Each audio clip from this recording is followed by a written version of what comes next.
नमस्कार, this is Arunesh Arya from career path study. Welcome back to career path study.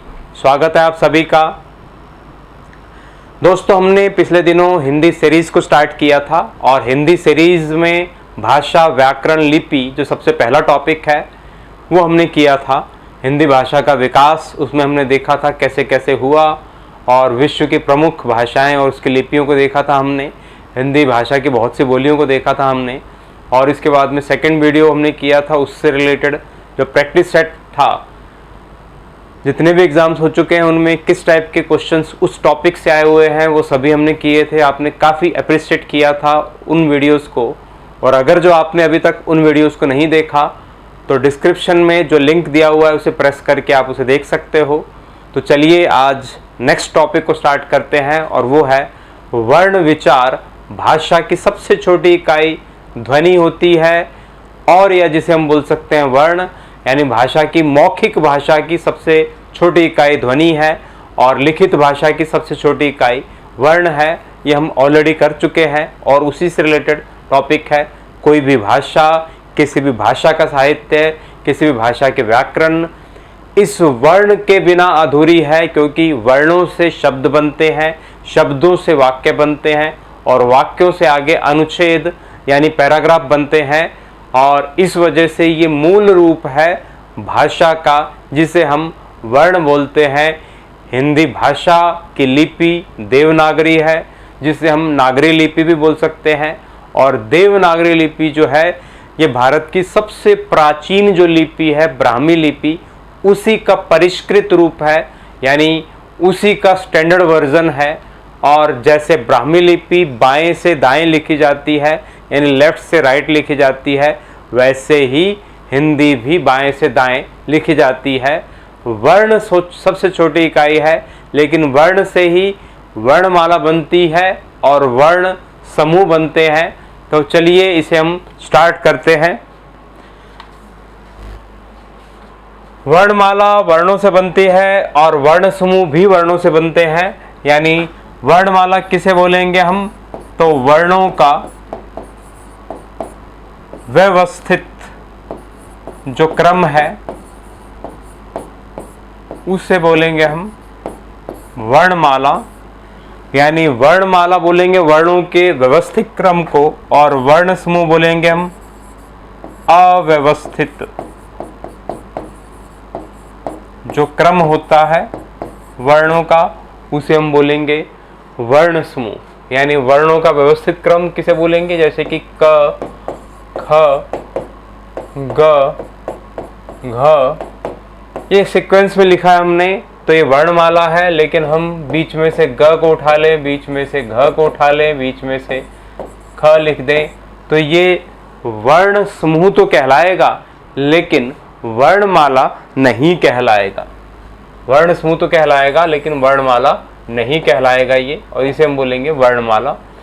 इससे आगे है वर्णों के भेद। इससे आगे है वर्णों के भेद। हिंदी वर्णमाला में मूल वर्णों की संख्या कितनी है, मूल वर्णों की संख्या, तो हम बोलेंगे 44 है। यानी 11 स्वर और 33 व्यंजन, यानी मूल वर्णों की संख्या 11 है। लेकिन क्वेश्चन पूछा जा रहा है कि हिंदी वर्णमाला में वर्णों की संख्या, वहाँ पर मूल शब्द का प्रयोग नहीं हुआ, हिंदी वर्णमाला में वर्णों की संख्या, तो फिर हमें करना पड़ेगा 52, 52। कैसे 52 करना पड़ेगा, तो 11 स्वर है, 33 व्यंजन है।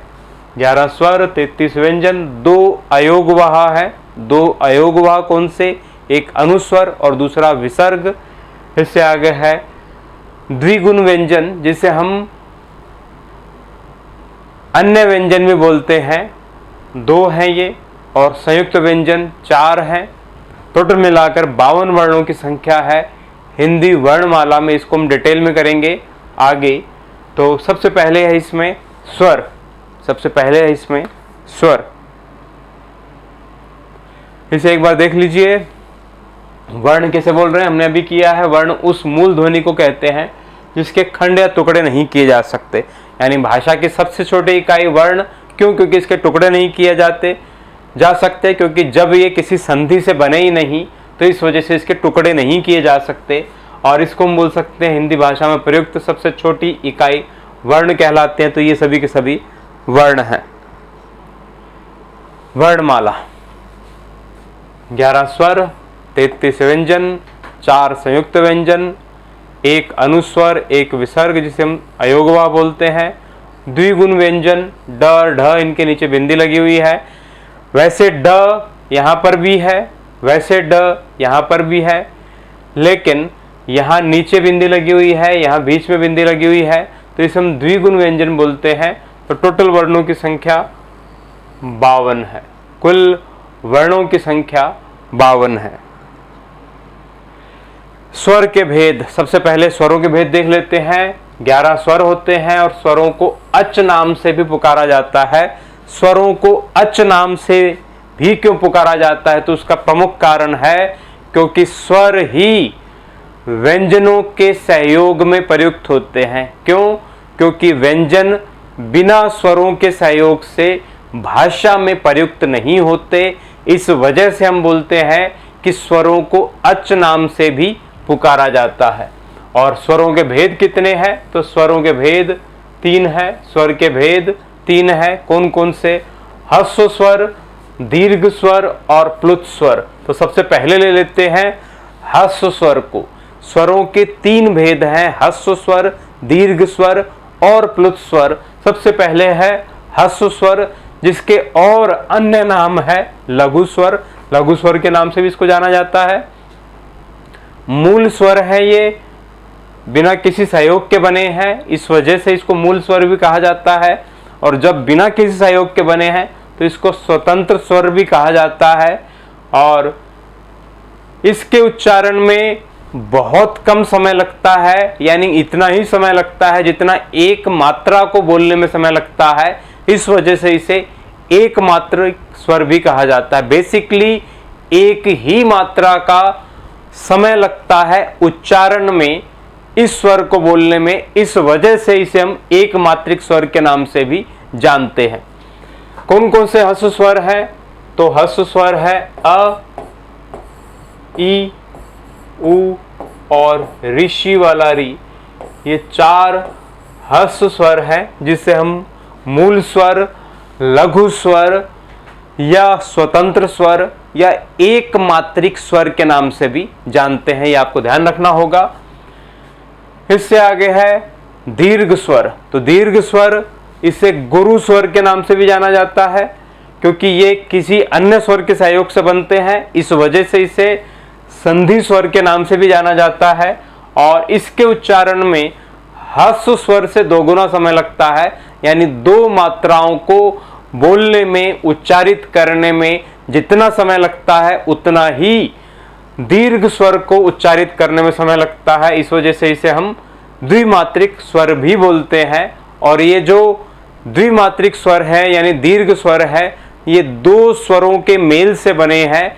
कुछ स्वर समान स्वरों के मेल से बने हैं तो उसे हम बोलेंगे सजातीय स्वर यानी मूल दीर्घ स्वर।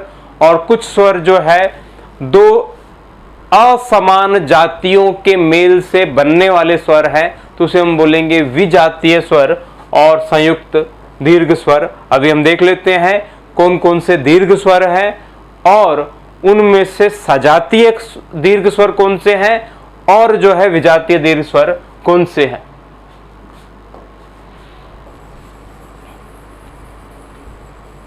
तो दीर्घ स्वर है आ, ई, उ। ये 3 सजातीय यानी मूल दीर्घ स्वर हैं। सजातीय यानी मूल दीर्घ स्वर हैं, क्योंकि आ जो है ये बना है अ और अ के मेल से, और ई बना है ई और ई के मेल से, यानी ह्रस्व ई और ह्रस्व ई के मेल से, और ह्रस्व उ और ह्रस्व उ के मेल से बना है दीर्घ उ।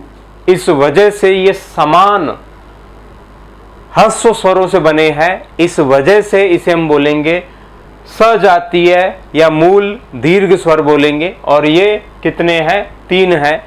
और इनके अलावा 4 जो हैं वो है विजातीय यानी संयुक्त दीर्घ स्वर। वो कौन से हैं? तो वो है ए, आई, ओ और औ।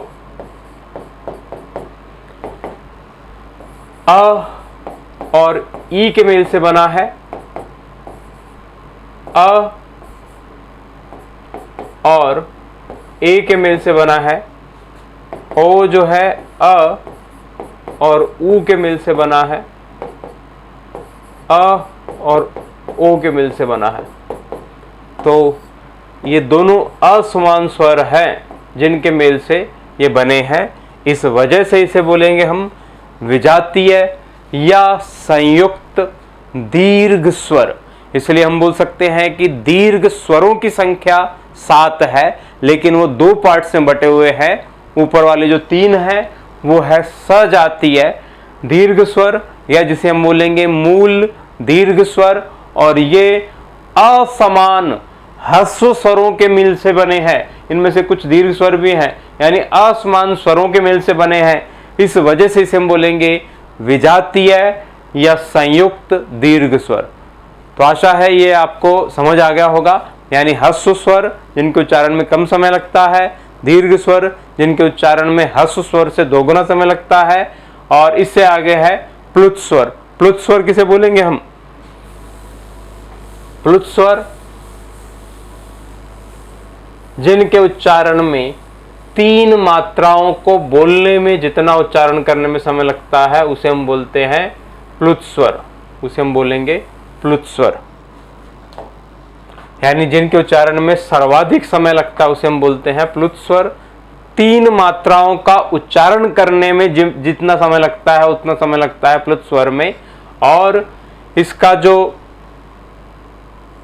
लिखित रूप है वो 3 की तरह दिखाई देता है। मूल रूप से प्लुत स्वर संस्कृत भाषा का स्वर है, लेकिन अपवाद के तौर पर हिंदी भाषा में भी इसका प्रयोग किया जाता है। जैसे हम लिखते हैं ओम, तो उसमें बीच में जो 3 के आकार का स्वर दिखाई देता है वो प्लुत स्वर है, और बेसिकली ये संस्कृत भाषा का स्वर है, लेकिन इसके उच्चारण में सर्वाधिक समय लगता है, इसलिए इसे हम बोलेंगे प्लुत स्वर। त्रिमात्रिक शब्द के नाम से भी इसको जाना जाता है। यानी वर्णमाला में स्वरों का जो प्रयोग होता है उसके आधार पर स्वर के 2 भेद हैं, लेकिन अपवाद के तौर पर संस्कृत के बहुत से शब्द जो है हिंदी भाषा में प्रयुक्त होते हैं। उस आधार पर हम बोल रहे हैं कि स्वरों के 3 भेद है। प्लुत स्वर जो संस्कृत भाषा का शब्द है वो भी अपवाद के तौर पर हिंदी भाषा में प्रयुक्त होता है। इससे आगे देख लेते हैं, समझते जाइए साथ साथ। यह है स्वरों की मात्राएं। अ स्वर की कोई मात्रा नहीं होती। यानी हम ये देखते हैं कि हिंदी वर्णमाला में 11 स्वर हैं, लेकिन मात्राएं जो हैं वो केवल 10 स्वरों की मात्राएं हैं।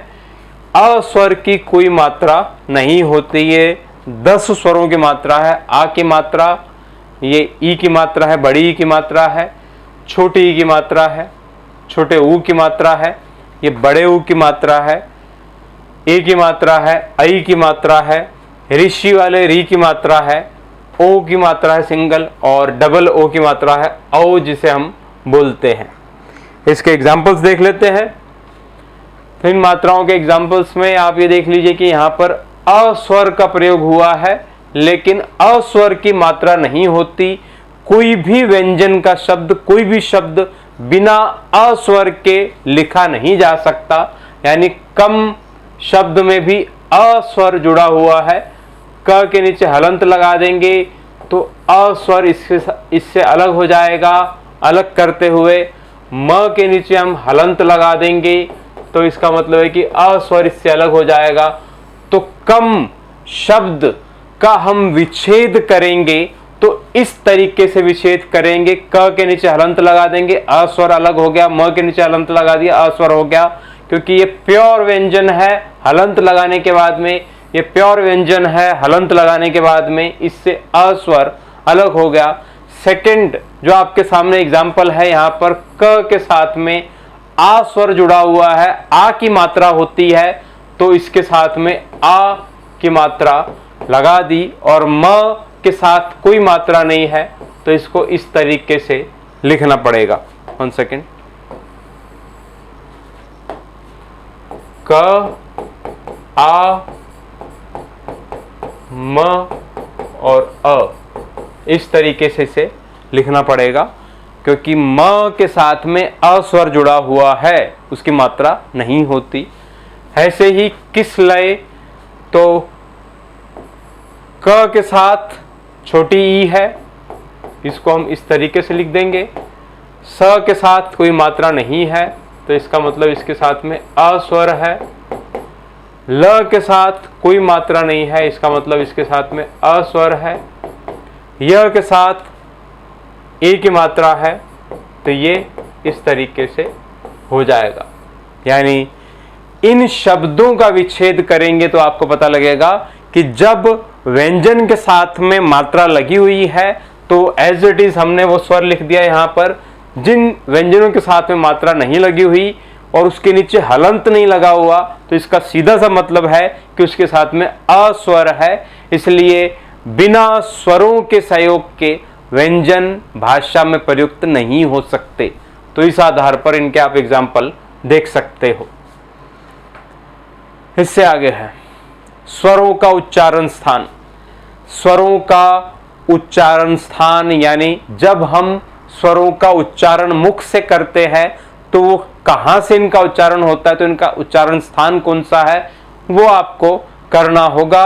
स्वरों का उच्चारण स्थान यानी कौन से स्वर कंठ से बोले जाते हैं, कौन से स्वर तालु से बोले जाते हैं, कौन से स्वर उनका उच्चारण स्थान मूर्धा है और कौन से स्वर उनका उच्चारण स्थान दंत है, किस स्वर का उच्चारण स्थान ओष्ठ है। तो उस आधार पर आपको स्वरों का उच्चारण स्थान देखना होगा। तो सबसे पहले है कंठ। तो कंठ से जो स्वर उच्चारित होते हैं वो है अ और आ।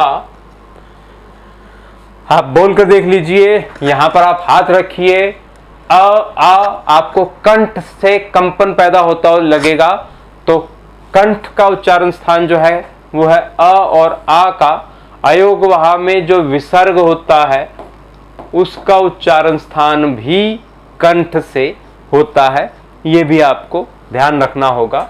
इससे आगे है तालु। तालु थोड़ा ऊपर का हिस्सा है, यानी दांत ऊपर के दांतों के थोड़ा सा ऊपर का हिस्सा है तालु, और उच्चारण स्थान है ये ई का, और दीर्घ ई का उच्चारण स्थान जो है वो तालु है। इससे आगे है मूर्धा। मूर्धा उच्चारण स्थान है ऋषि वाले, री का उच्चारण स्थान जो है वो है मूर्धा। दंत किसी भी स्वर से संबंधित नहीं है, यानी स्वरों का उच्चारण जो है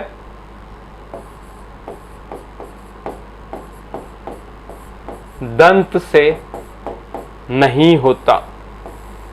स्वरों का उच्चारण दंत से नहीं होता, उच्चारण स्थान दंत से नहीं होता। उससे आगे है ओष्ठ्य।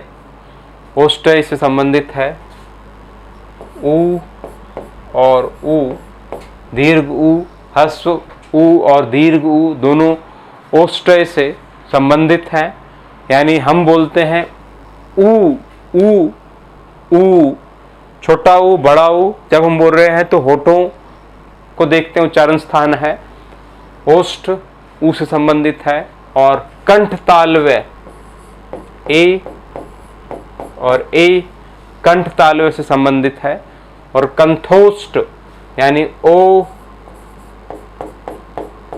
और औ ये कंठोष्ठ से संबंधित है, इसलिए कंठ अ और आ का उच्चारण स्थान है, ई का उच्चारण स्थान तालु है, ऋषि वाले री का उच्चारण स्थान मूर्धा है।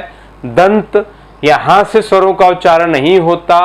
ओष्ठ ऊ उच्चारण स्थान है ए ऐ, कंठ तालव्य उच्चारण स्थान है ओ औ।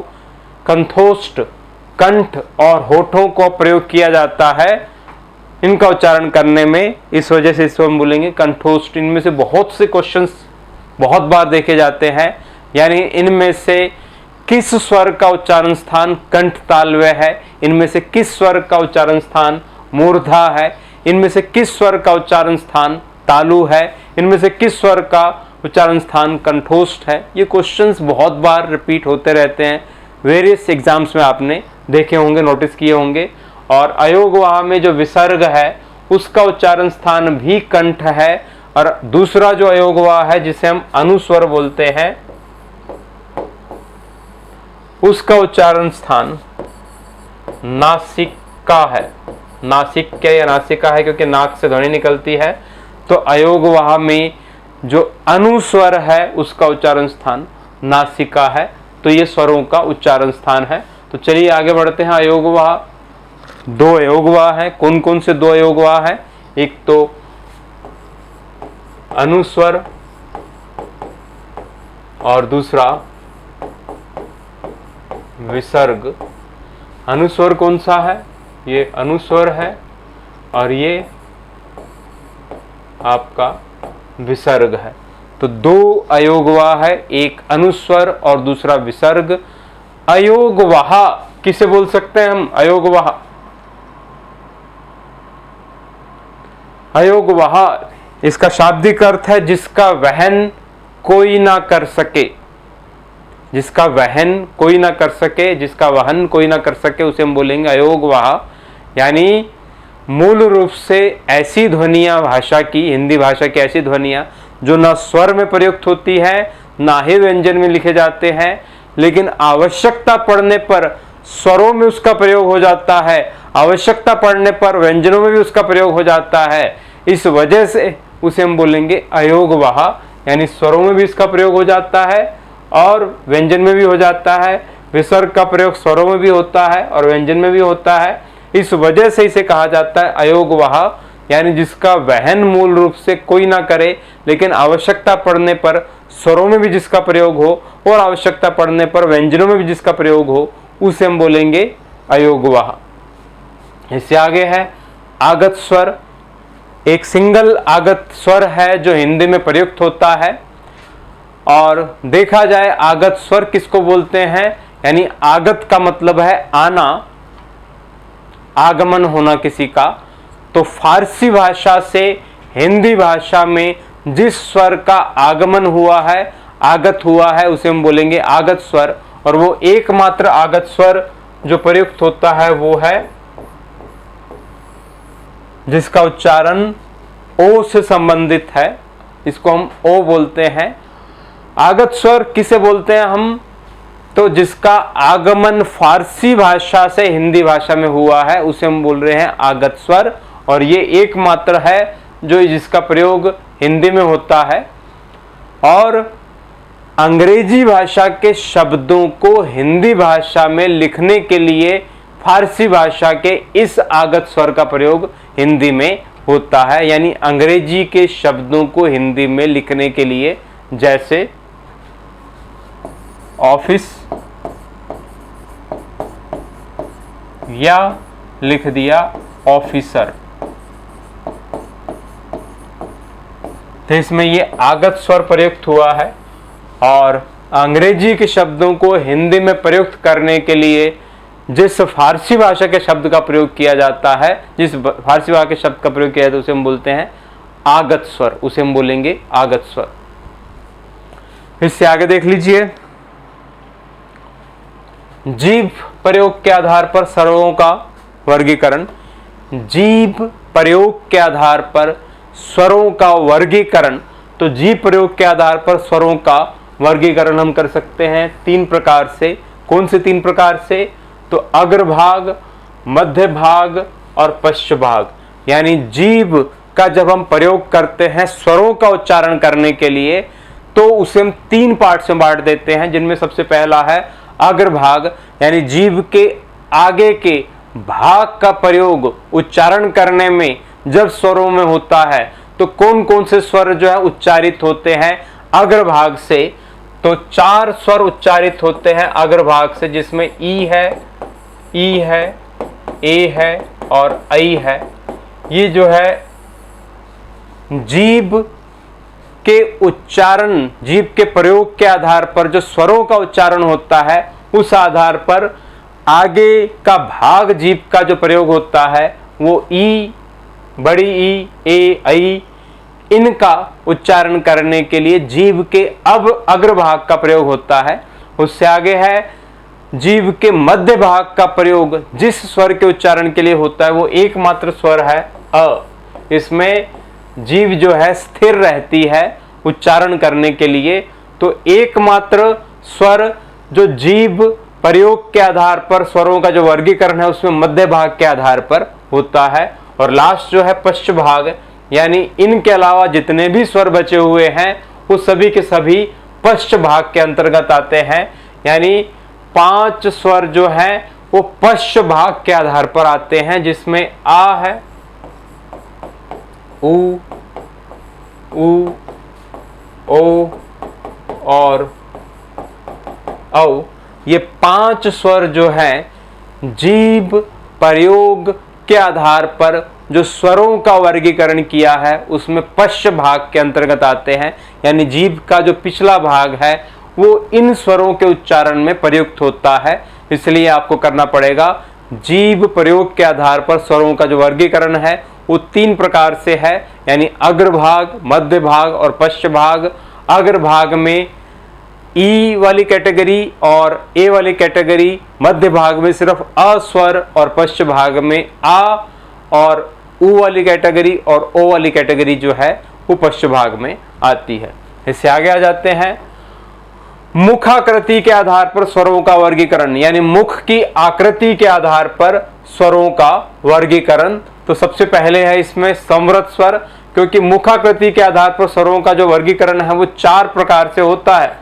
यानी 4 प्रकार से मुख की आकृति के आधार पर स्वरों का वर्गीकरण होता है, जिसमें सबसे पहले है संवृत स्वर।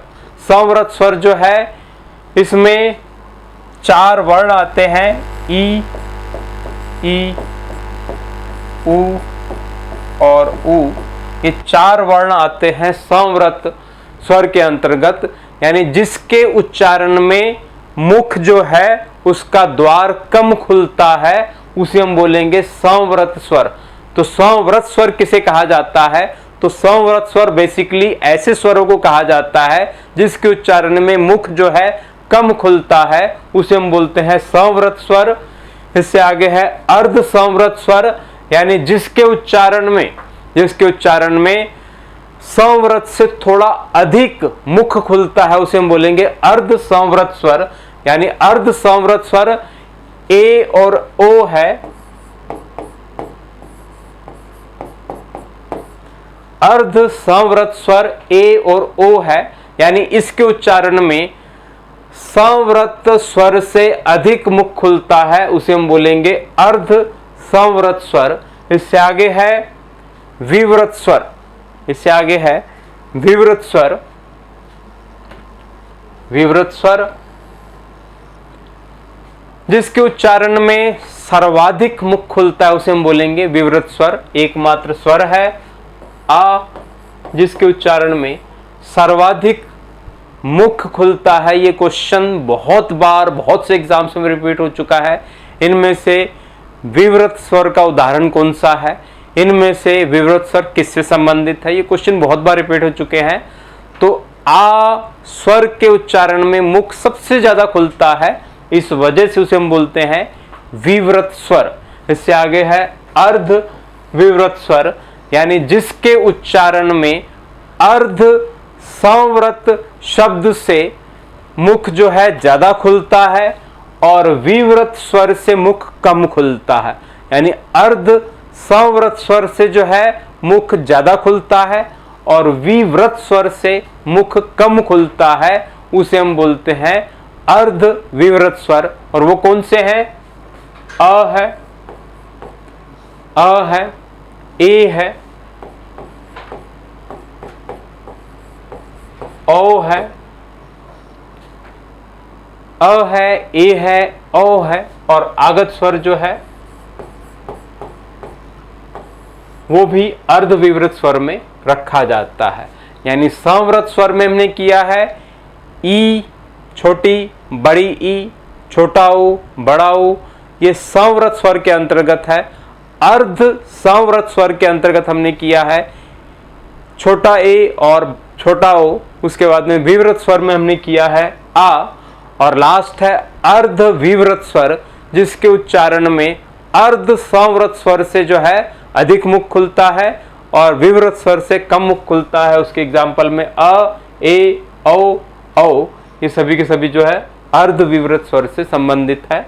तो ये सभी के सभी जो है मुख की आकृति के आधार पर स्वरों का वर्गीकरण है। इससे आगे है होठों के प्रयोग के आधार पर स्वरों का वर्गीकरण। ये स्वरों के विभाजन में लास्ट है ओष्ठ, यानी होठों के प्रयोग के आधार पर स्वरों का वर्गीकरण। और ये दो प्रकार के होते हैं, व्रतमुखी और अव्रतमुखी। अव्रतमुखी को हम अर्धव्रतमुखी के नाम से भी जानते हैं। तो इसमें सबसे पहले है व्रतमुखी, होठों के प्रयोग के आधार पर स्वरों का वर्गीकरण। और व्रतमुखी जो है इसमें 4 प्रकार के स्वर प्रयुक्त होते हैं, उ, ओ और ओ, यानी ऐसे स्वर जिनका उच्चारण करते समय होठ जो है, ओष्ठ जो है वो गोलाकार हो जाते हैं। उ, ओ, यानी जिनके उच्चारण में, व्रत किसको बोलते हैं हम? सर्कल को बोलते हैं, सिंगल व्रत। गोलाकार आकृति को हम बोलते हैं व्रत, सर्कल को बोलते हैं। यानी ऐसे स्वर जिनका उच्चारण करते समय होठों की शेप जो है गोलाकार आकृति हो जाए, उसे हम बोलेंगे व्रत मुखी स्वर। और वो 4 प्रकार के हैं, उ, ओ, औ। ये 4 प्रकार के हैं व्रतमुखी स्वर होठों के प्रयोग के आधार पर स्वरों के वर्गीकरण में। और अव्रतमुखी स्वर जो है, जिसे हम अर्ध व्रतमुखी स्वर बोलते हैं, किन्हें कहा जाता है? तो जिन स्वरों के उच्चारण करते समय होठ जो है गोल आकृति नहीं बनाते, यानी जिन स्वरों का उच्चारण करते समय होठ जो है गोल आकृति नहीं बनाते, उसे हम बोलते हैं अव्रतमुखी या अर्धव्रतमुखी स्वर हम बोलते हैं। और कौन कौन से हैं वो? इसमें 6 प्रकार के हैं, और वो है अ, आ, ई और इसके अलावा ए और आई। ये अर्ध या अव्रतमुखी स्वर कहलाते हैं, जिनका उच्चारण करते समय ओष्ठ जो है, होंठ जो है गोलाकार नहीं होते, उसे हम बोलते हैं अव्रतमुखी या अर्धव्रतमुखी के नाम से इन्हें जाना जाता है। तो ये सभी के सभी स्वर जो है काफ़ी इंपॉर्टेंट है आपके लिए। इससे आगे स्टार्ट करते हैं व्यंजन। तो स्वरों से आगे है व्यंजन। व्यंजन आपको पता है टोटल 39 व्यंजन है, जिनमें से 25 स्पर्श व्यंजन, 4 संयुक्त व्यंजन, 4 अंतस्थ व्यंजन, 4 ऊष्म संघर्षी व्यंजन और 2 जो है द्विगुण व्यंजन है। यानी मूल रूप से 33 व्यंजन है और बाकी अन्य व्यंजनों को मिलाकर टोटल 39 व्यंजन है। इनको आगे हम डिटेल में करेंगे। इससे आगे है 5 वर्ग व्यंजनों के। व्यंजन बोलते किसे हैं? तो हमने किया था कि स्वतंत्र रूप से जो ध्वनि मुख से निकलती है उसे हम स्वर बोलते हैं, और स्वरों के सहयोग से प्रयुक्त होने वाली ध्वनियाँ वो व्यंजन कहलाती हैं।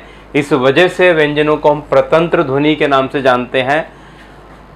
और 25 स्पर्श व्यंजन है। ये 25 स्पर्श व्यंजन है और इनको अलग अलग वर्गों में बांटा गया है। पहले वर्ण के नाम से इसे वर्गों के नाम से पुकारा गया है, क वर्ग, च वर्ग, ट वर्ग, त वर्ग, प वर्ग। और इसको याद रखने के लिए आप कच्छ, टतप याद रख सकते हो। सीक्वेंस आपको पूरा ध्यान में रहेगा। कच्छ, टटप यानी क वर्ग, च वर्ग, ट वर्ग, त वर्ग और प वर्ग। अंतस्थ य, र, ल, व, ऊष्म, श, स, ह। और ये 4 संयुक्त व्यंजन है। इनको आगे हम डिटेल में करेंगे। इससे आगे है व्यंजन, हमने किया है 3 प्रकार के होते हैं। कौन से 3 प्रकार के? स्पर्श व्यंजन, अंतस्थ व्यंजन, ऊष्म व्यंजन। स्पर्श व्यंजन को हम वर्गीय व्यंजन के नाम से भी जानते हैं, उदित व्यंजन के नाम से भी जानते हैं। क्यों स्पर्श व्यंजन को वर्गीय व्यंजन के नाम से जानते हैं? तो जिन वर्णों का उच्चारण करते समय प्राणवायु जो फेफड़ों से निकलती हुई मुंह के विभिन्न भागों यानी कंठ, तालु, मूर्धन्य, दंत या फिर होठों से टकरा कर निकलती है, तो उसे हम बोलेंगे स्पर्श व्यंजन, वहां से स्पर्श करते हुए निकलती है।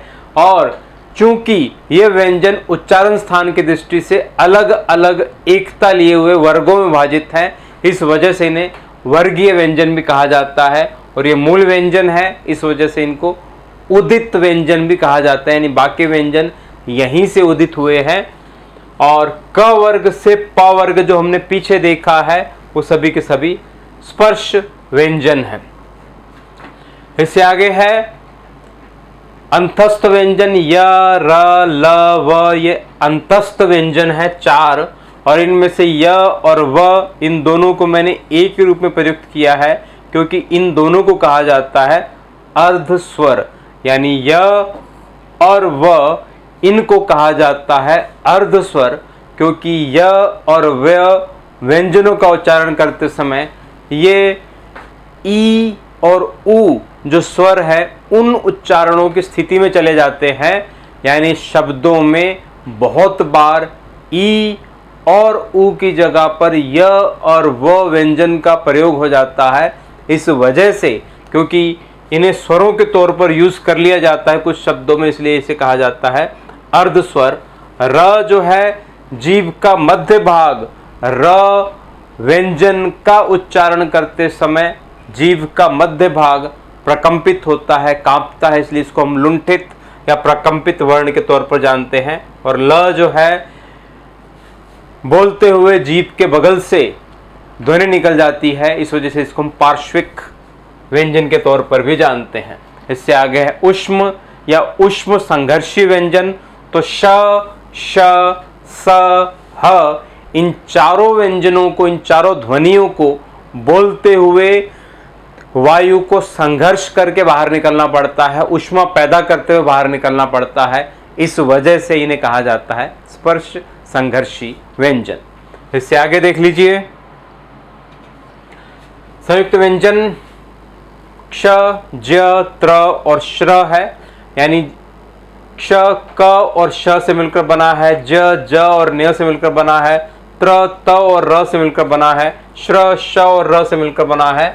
यानी यदि दो व्यंजन एक ही स्वर के सहारे बोले जाएं, यानी दो व्यंजन एक ही स्वर के सहारे बोले जाएं, उसे हम बोलेंगे संयुक्त व्यंजन।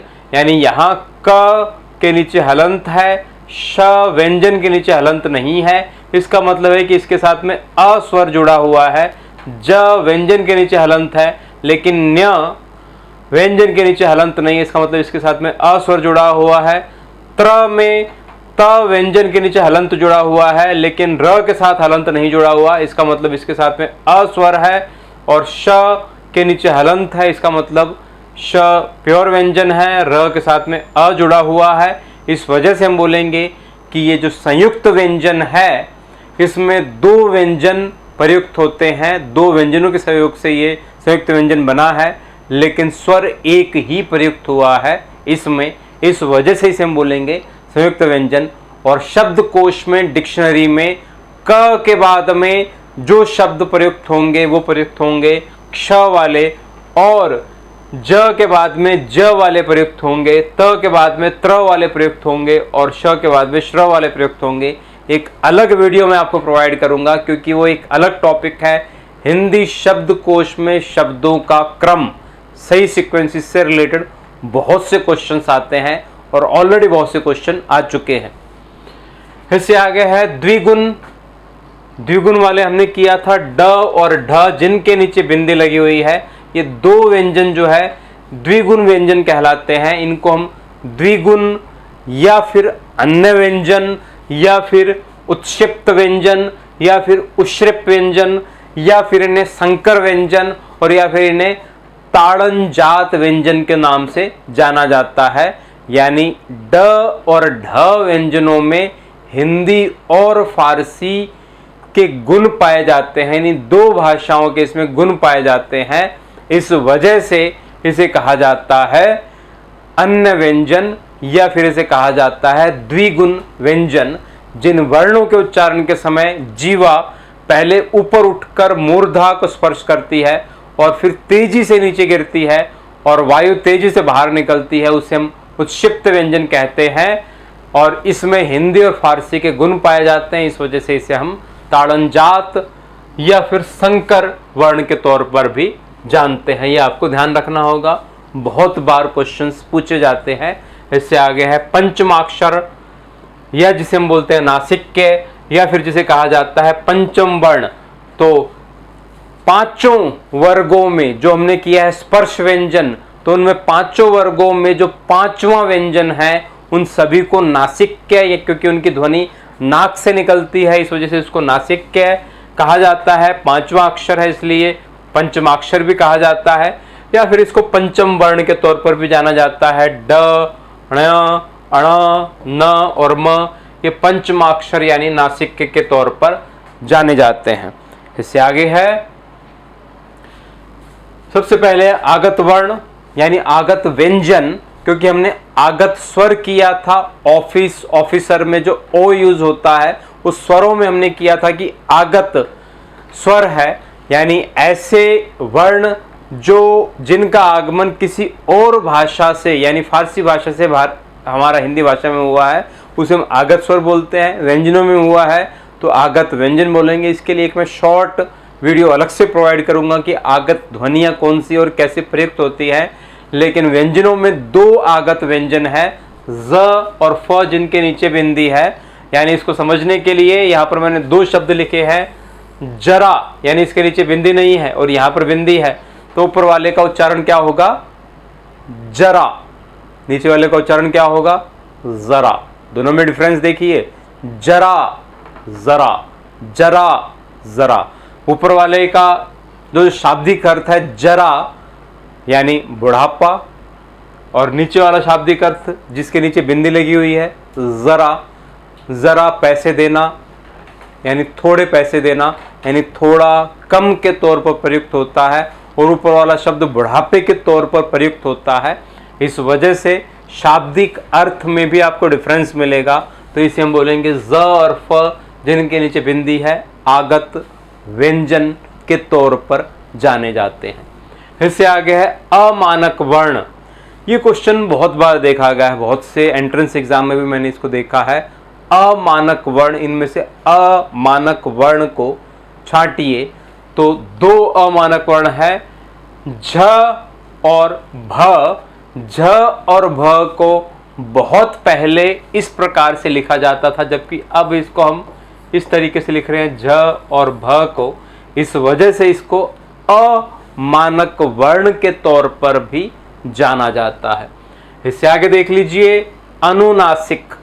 अनुनासिक, इसका चिन्ह जो है चंद्रबिंदी वाला है। अनुनासिक यानी ये अनुनासिक जो है स्वर ध्वनियां हैं और तद्भव शब्दों में इसका प्रयोग होता है। अनुनासिक का यानी तद्भव शब्दों में प्रयोग का मतलब यह है कि इनका शब्दों का, इन ध्वनियों का प्रयोग प्राय जो है तद्भव शब्दों में प्रयुक्त होता है। यानी अनुनासिक स्वर ध्वनियां ऐसी होती है जिनका उच्चारण मुंह और नाक दोनों सहायता से होता है। यानी ऐसी ध्वनियां जिनका प्रयोग मुंह यानी जो जब मुख से निकलती हैं तो मुंह और नाक दोनों से जो ध्वनियां निकलती हैं उसे हम बोलते हैं अनुनासिक ध्वनियां। और तत्सम तद्भव का आपने नाम सुना होगा। तत्सम ऐसे शब्द संस्कृत के जो हिंदी में एज इट इज प्रयुक्त होते हैं, यानी घृत, नृत्य, चंद्र, चंद्रिका, ये शब्द संस्कृत के एज इट इज हिंदी में प्रयुक्त होंगे तो तत्सम शब्द कहलाएंगे। लेकिन घृत को हम घी के तौर पर लिखें तो तद्भव हो जाएगा। नृत्य को हम नाच के रूप में लिखें तो तद्भव हो जाएगा। चंद्र को हम चांद के तौर पर लिखें तो तद्भव हो जाएगा। तो अनुनासिक जो शब्द हैं, ध्वनियां हैं, वो तद्भव रूप में प्रयुक्त होती हैं और ये स्वर ध्वनियां हैं। और इससे आगे है अनुस्वर। अनुस्वर का चिन्ह जो है ये वाला चिन्ह है, जिसको हम बोलेंगे साधारण बिंदी के तौर पर इसको हम जानते हैं। और स्वर के बाद आने वाली व्यंजन ध्वनियां जो है वो अनुस्वर कहलाती है। और ये जो है ज़्यादातर जो है नाक से निकलती हैं, ये ध्वनियां अधिकतर मुंह से कम और नाक से ज़्यादा निकलती हैं।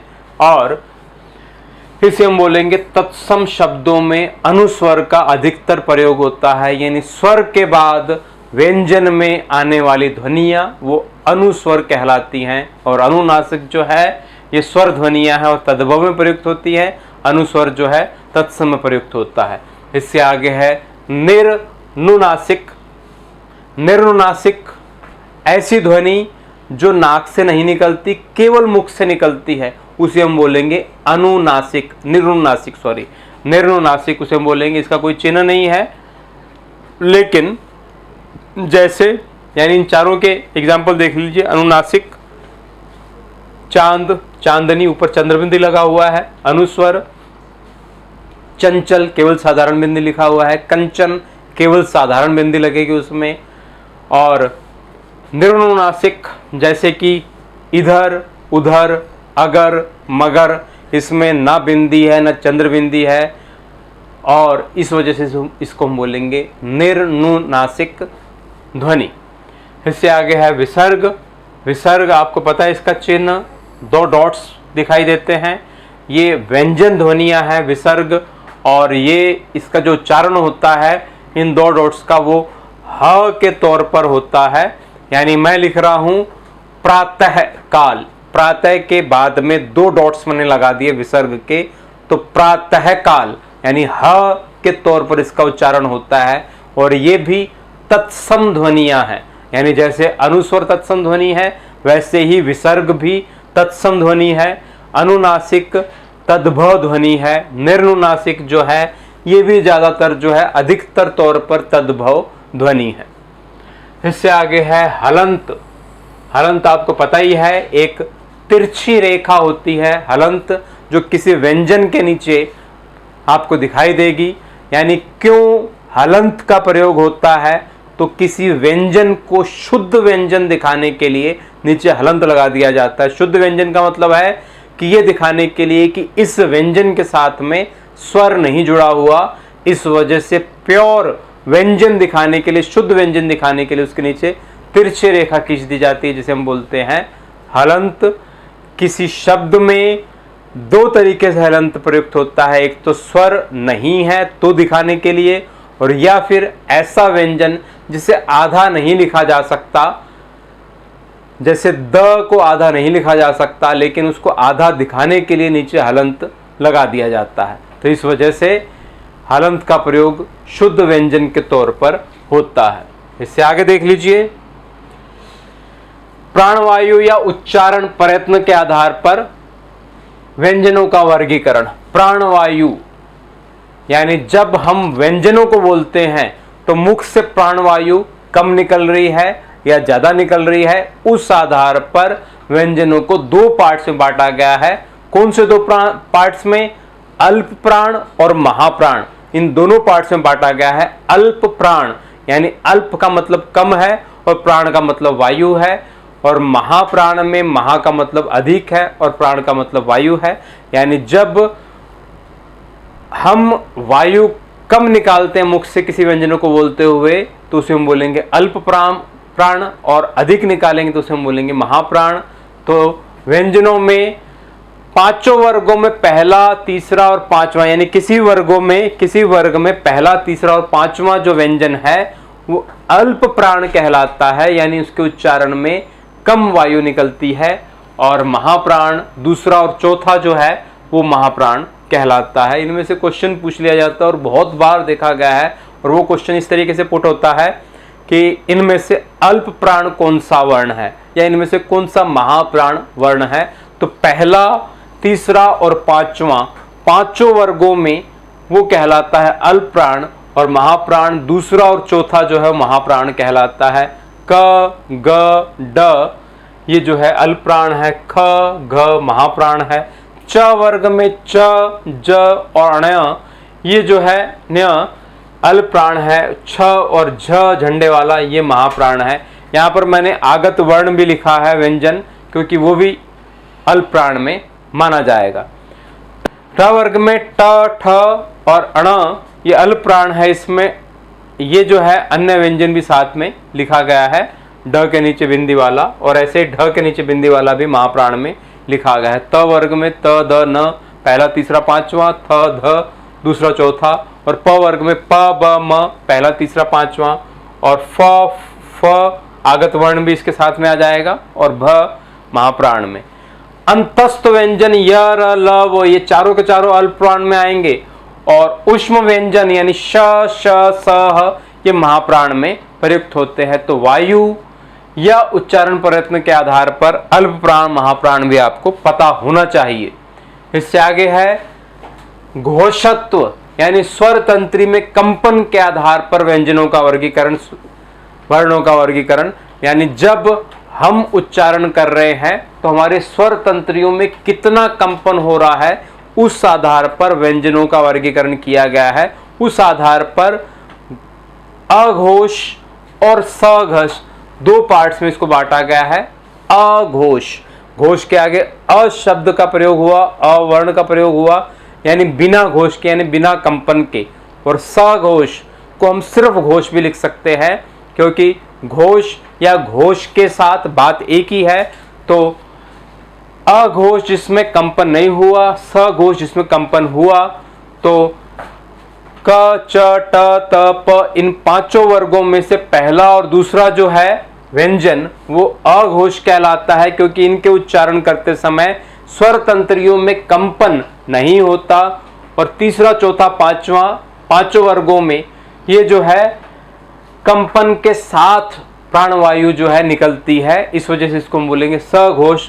तो क, ख पहला दूसरा, अघोष ग, घ, ढ ये सघोष या घोष जिसे हम बोल सकते हैं, इनमें कंपन प्रयुक्त होता है। तो पहला दूसरा आपको याद रखना है अघोष, और तीसरा चौथा पांचवा आपको याद रखना है सघोष। लेकिन इन वर्गों के अलावा आपको यह ध्यान रखना है कि अघोष में श, श, स उष्म वाले ये तीन व्यंजन आते हैं, और सघोष में अंतस्थ चारों व्यंजन आएंगे, य, र, ल, व चारों व्यंजन आएंगे। उन चारों के अलावा उष्म वाला जो लास्ट है ह, वो भी सघोष व्यंजन में प्रयुक्त होगा। इससे आगे देख लीजिए, संयुक्त ध्वनियां, संप्रक्त ध्वनियां, संयुक्त ध्वनियां, संप्रक्त ध्वनियां और युग्मक ध्वनियां। यानी संयुक्त ध्वनियां किसे बोलेंगे हम? संयुक्त ध्वनियां जब दो या दो से अधिक ध्वनियां परस्पर संयुक्त होकर किसी एक ही स्वर के सहयोग से प्रयुक्त होती है। यानी जब किसी शब्द में दो संयुक्त व्यंजन किसी एक ही स्वर के साथ शब्दों में प्रयुक्त होते हैं तो उसे हम बोलेंगे संयुक्त ध्वनि। यानी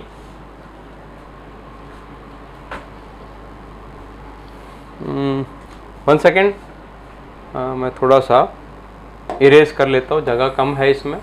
तो संयुक्त ध्वनि हम बोलेंगे जैसे कि प्राण है, प्रकार है, या प्रलाप है, या घ्राण, वर्ण, व्रण। इसको हम अगर जो तोड़ें, विच्छेद करें इसका, तो प इसके नीचे हलंत आ गया, र इसके साथ में आ की मात्रा है, और बाद में अण और उसके साथ में अ स्वर है। यानी प और र दो व्यंजन ध्वनियों के साथ में एक स्वर ध्वनि है। ऐसे ही इसमें भी प नीचे हलंत, र उसके साथ में अ स्वर आ जाएगा। ऐसे ही प, र और अ स्वर आ जाएगा, घ, र और आ स्वर आ जाएगा, व, र और आ स्वर आ जाएगा। यानी दो व्यंजन ध्वनियों के साथ में एक स्वर का प्रयोग जब शब्द में प्रयुक्त हो रहा है तो उसे हम बोलेंगे संयुक्त ध्वनियां। इससे आगे है संपृक्त ध्वनियां। संपृक्त ध्वनियां यानी संपृक्त ध्वनियां हम ये बोलेंगे कि जब दो ध्वनियों के साथ में एक ध्वनि कम आवृत्ति के साथ प्रयुक्त हो। यानी यहां पर मैं स्वर व्यंजन की नहीं बात कर रहा, मैं बात कर रहा हूं दो ध्वनियों के साथ में एक ध्वनि कम आवृत्ति के साथ शब्द में प्रयुक्त हो तो वो कहलाएगा संपृक्त ध्वनि। यानी जैसे कंबल,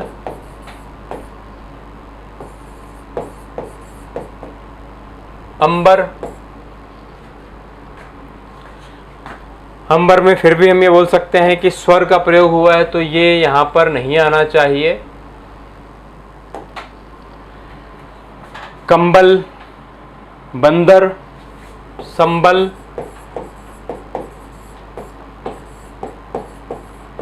तो यहां पर क और ब व्यंजन के साथ में आधा म व्यंजन यूज हुआ है, स और ब के साथ में आधा म व्यंजन प्रयुक्त हुआ है, ब और द के साथ में आधा न प्रयुक्त हुआ है, तो ये कहलाएगी संपृक्त ध्वनि के तौर पर ये जाना जाएगा। संपृक्त ध्वनि के तौर पर ये जाना जाएगा, क्योंकि जब दो ध्वनियों के साथ में एक ध्वनि कम आवृत्ति के साथ में प्रयुक्त हो यानी आधा प्रयुक्त हो तो उसे हम बोलेंगे संपृक्त ध्वनि। और लास्ट है युग्मक ध्वनि, यानी जब शब्द में एक ही ध्वनि का द्वित्व हो। द्वित्व किसे बोलेंगे हम, ये क्वेश्चन आया हुआ है। इन शब्दों में से द्वित्व व्यंजन या द्वित्व ध्वनि छाटिए तो द्वित्व हम किसे बोलेंगे। दिल्ली, इसमें ल व्यंजन का द्वितीय रूप आया यानी इसका आधा व्यंजन भी आया है। बिल्ली में ल के साथ में आधा ल आया है। पल्लवी में ल के साथ में आधा ल आया है। मैं लिख रहा हूं प्रफुल्ल, आधा ल आया है, या मैं लिख रहा हूं प्रफुल्लित। तो दो व्यंजन एक साथ प्रयुक्त होंगे, दो ध्वनियां एक साथ प्रयुक्त होंगी, एक पूरी और एक आधी, तो उसे हम बोलेंगे द्वितीय ध्वनि। इसे हम बोलते हैं युग्मक ध्वनि के तौर पर इसे जाना जाता है। इससे आगे शुरू हो जाता है आपका स्पर्श व्यंजन, वर्गीय व्यंजन, जो हमने पहले भी किया है। स्पर्श व्यंजन, वर्गीय व्यंजन, इसको हमने पहले भी किया है और वो आपको पता ही है 25 वर्ण हैं, यानी जिन वर्णों का उच्चारण करते समय प्राणवायु फेफड़ों से निकलती हुई मुंह के विभिन्न भागों से टकराकर स्पर्श करते हुए बाहर निकलती है, कंठ से, तालु से, मूर्धन्य से, दंत से, औष्ठ्य से, तो उसे हम बोलेंगे स्पर्श व्यंजन। इसको वर्गीय व्यंजन या अद्वितीय व्यंजन के तौर पर भी जाना जाता है। इससे आगे है संघर्षी व्यंजन या उष्म संघर्षी, तो हमने किया था श स ह, श श स ह, ये उष्म संघर्षी है यानी उष्मा पैदा होती है, संघर्ष करके वायु मुख से निकलती है। उपक्षिप्त द्विगुण व्यंजन हमने किया था ड और ढ, यानी मूर्धा की तरफ जीभ जाकर नीचे मुड़ती है और दो भाषाओं के उसमें गुण पाए जाते हैं, इसलिए इसको हम बोलते हैं ताड़न जात के नाम से भी इसको हम जानते हैं। अर्ध स्वर हमने दो किया था, य और व, यानी ऐसे व्यंजन जो स्वरों के तौर पर भी प्रयुक्त हो जाते हैं, य और व अर्ध स्वर कहलाते हैं। प्रकंपित या लुंठित व्यंजन हमने किया था र जो है प्रकंपित या लुंठित भी जिसे कहा जाता है, यानी ऐसे व्यंजन या ऐसी ध्वनि जिन व्यंजन वर्णों का उच्चारण करते समय जीवा यानी जीभ मुख के बीच में तेजी से लड़खड़ाती है, उच्चारण करते समय कंपित होती है या प्रकंपित होती है, तो उसे हम बोलेंगे लुंठित या फिर प्रकंपित व्यंजन। तो र जो है एकमात्र जो है लुंठित यानी प्रकंपित व्यंजन के तौर पर जाना जाता है। इससे आगे है लास्ट पार्श्विक व्यंजन। तो पार्श्विक व्यंजन हमने किया था कि ल जो है वो एकमात्र पार्श्विक व्यंजन है। ल का उच्चारण करके देखिए, ल यानी जीभ दाईं तरफ मुड़ी और बाईं तरफ से जो है लेफ्ट साइड से जो है वायु बाहर निकल गई, यानी जिन व्यंजन वर्णों के उच्चारण में वायु जीभ के पार्श्व यानी बगल से निकल जाए उसे हम बोलेंगे पार्श्विक व्यंजन, और ल जो है एक प्रकार का पार्श्विक व्यंजन है। आशा है आपको सभी समझ में आ रहे होंगे। इससे आगे लास्ट देख लिए हिंदी वर्णों का उच्चारण स्थान। इसमें स्वर भी है और व्यंजन भी है। स्वरों का उच्चारण स्थान हमने किया था कि दंत में कोई भी स्वर जो है नहीं आता और बाकियों में जो है स्वर आता है, और नासिका में भी किसी प्रकार का स्वर नहीं आता, सिर्फ अयोग वा जो है और पंचमाक्षर जो है वो नासिका में आता है। तो कंठ अ आ स्वर हम ऑलरेडी पहले कर चुके हैं, और व्यंजनों में क वर्ग आपने किया हुआ है, और ह और विसर्ग जो है ये भी कंठ के अंतर्गत आते हैं। तालु के अंतर्गत ई स्वर हमने किया था और च वर्ग हमने किया था। य और श जो है ये भी तालु के अंतर्गत आते हैं। मूर्धा के अंतर्गत ऋषि वाला री, ट वर्ग र और षटकोण वाला श मूर्धा के अंतर्गत आता है, और दंत के अंतर्गत कोई स्वर नहीं आता। ये जो स्वर लिखे हुए हैं ये छोड़ दीजिए क्योंकि ये संस्कृत के स्वर है, ये हमें करने की जरूरत नहीं है। दंत में त वर्ग, ल और स जो है वो आते हैं, और इसके अलावा नासिका के अंतर्गत आपको पता ही है ये पंचमाक्षर आते हैं और अनुस्वर आता है, और कंठ तालु जो है ए स्वर आते हैं इसमें, कंठोष्ठ जो है ओ स्वर आते हैं इसमें, दंटोष्ठ जो है इसमें व अंतस्थ वाला आता है। ये चार्ट आप अच्छे से कर लीजिए, इससे रिलेटेड बहुत से क्वेश्चंस आते हैं। यहाँ पर आपका व्यंजन का टॉपिक खत्म होता है। इसी के साथ ही मैं अरुणेश आर्या इस टॉपिक के साथ विदा लेता हूँ। स्वर और व्यंजन बहुत अच्छे तरीके से आपने समझ लिए होंगे। कहीं कुछ कंफ्यूजन हो तो आप कमेंट सेक्शन में जाकर जो है कमेंट कर सकते हैं और आपको आंसर मिलेगा। इसके साथ ही नेक्स्ट जो मैं वीडियो लेकर आऊँगा वो वीडियो होगा इसी टॉपिक से रिलेटेड प्रैक्टिस सेट। जितने भी क्वेश्चन आ चुके हैं वो सभी के सभी उस प्रैक्टिस सेट में हम लेंगे। इसी के साथ ही धन्यवाद।